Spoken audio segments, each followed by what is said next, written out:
नमस्कार, मैं मुस्कान सिंह आज आप लोगों को एक सच्ची घटना सुनाने जा रही हूँ।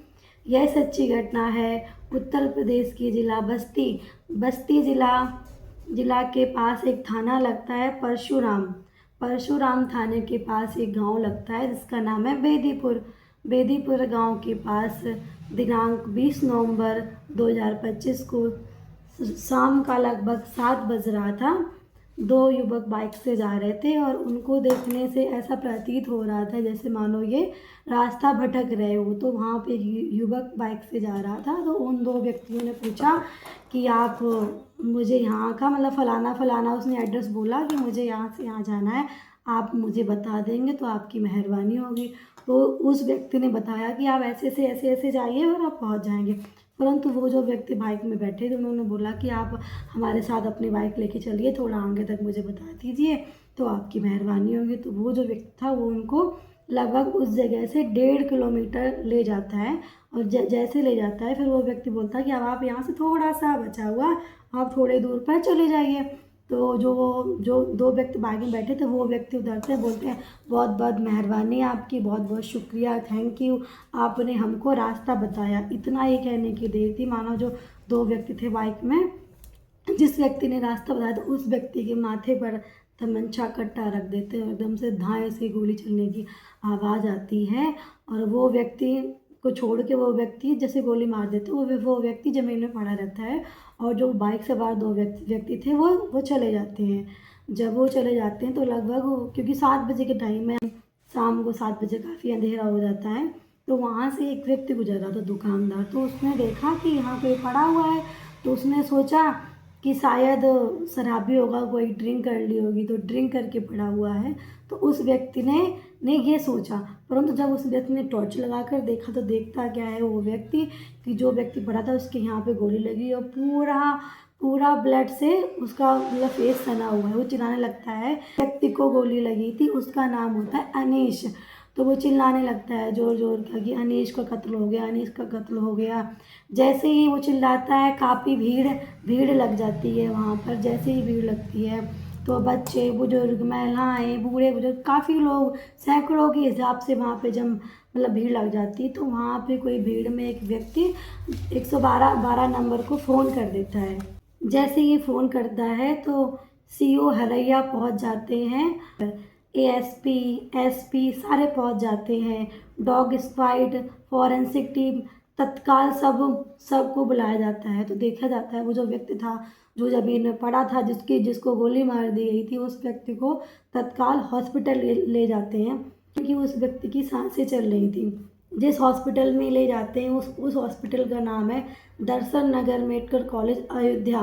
परंतु जब उस व्यक्ति को ले जाते हैं वहाँ पे तो डॉक्टर देखता है, डॉक्टर देखने के बाद उसको मृत घोषित कर देता है।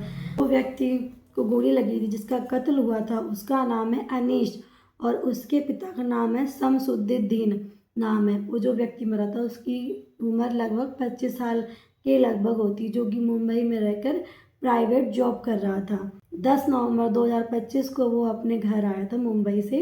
जो व्यक्ति था जिसका नाम अनीश था वो अपने घर आया था क्योंकि उसको 13 नवंबर की उसकी शादी होनी थी। अनीश की शादी 13 नवंबर 2025 को हुई थी। उसकी बारात गई थी खोंडारे के पास एक थाना लगता है जिसका नाम है बैंगवापुरवा। दुल्हन का नाम है रुखसाना जिसकी उम्र लगभग 22 साल के आसपास थी। तो दुल्हन घर आती है, सब कुछ अच्छे, शादी के बाद सारी रस्में निभाई जाती हैं, सब कुछ ठीक ठाक चल रहा था। 20 तारीख को दूल्हे का कत्ल हो जाता है और कत्ल सीधे सिर पर गोली लगती है। तो पुलिस छानबीन कर रही थी। पुलिस ने उस लड़के जो अनीश था उसके घर वालों से पूछा कि आपकी किसी से पर्सनल दुश्मनी तो नहीं है। उसके कॉल डिटेल निकाले जाते, फ़ोन का पूरा आसपास का सीसीटीवी से फुटेज निकाली जाती, देखा जाता, परंतु कुछ भी सुराग नहीं मिल रहा था। पुलिस बहुत परेशान थी। फिर पुलिस के माइंड में आया कि जो आप सबको ही पता है औरैया का केस हुआ था, मेरठ का केस हुआ था। पुलिस के माइंड में कुछ ऐसी कहानी आती है कि शायद जब आसपास से कुछ नहीं मालूम चलता है तो दुल्हन से पूछताछ की जाती है क्योंकि दुल्हन 19 नवंबर को दुल्हन अपने मायके से आई थी अपने ससुराल अनीश के घर और 20 नवंबर को ही कत्ल हो जाता है। जब दुल्हन से पूछा जाता है तो दुल्हन मना कर देती है कि नहीं, ऐसा तो कुछ भी नहीं, हमारे किसी से दुश्मनी नहीं होती।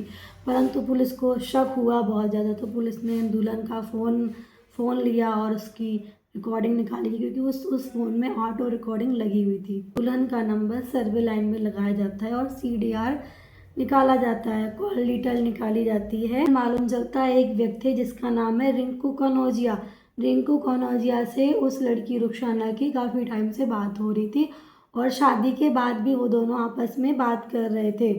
तो पुलिस ने, क्योंकि ऐसा था ना कि फ़ोन में ऑटो रिकॉर्डिंग लगी हुई थी, तो पुलिस ने पूरी रिकॉर्डिंग सुन ली, उसी से बात क्लियर होगी। उसके बाद पुलिस रुखसाना को, और वो जो रिंकू कनौजिया था वो रुखसाना के ननिहाल का रहने वाला था। पुलिस उसको भी उठाती है प्लस रुखसाना को उठाती है और अरेस्ट कर लेती है। अरेस्ट करने के बाद कुछ घंटों में ही वो लोग उगल देते हैं कि हाँ, मैंने ऐसे ऐसे किया और मैंने ऐसे ऐसे कत्ल किया है।